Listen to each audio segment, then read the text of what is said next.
কৰ্মা বাছনিৰ কৰ্ম এই বাছনিৰ কৰ্ম 2 অধ্যায় 1 পৰা 4 লৈকে বাছনিৰ কৰ্ম 1 পৰা 2 অধ্যায় 1 পৰা 4 পদ লৈকে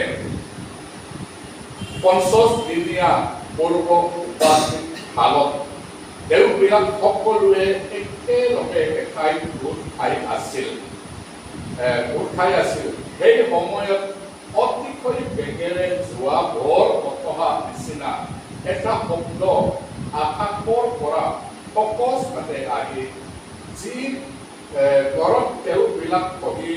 আছিল এই গোটেই ঘৰ জুৰিলে তেতিয়া তেওঁবিলাকৰ আগত জুই নিচিনা জিভা ওলাই বেলেগ বেলেগ হৈ প্ৰতিজনৰ ওপৰত হৈ থকা তাতে তেওঁবিলাক সকলোৱে পবিত্ৰ আত্মাৰে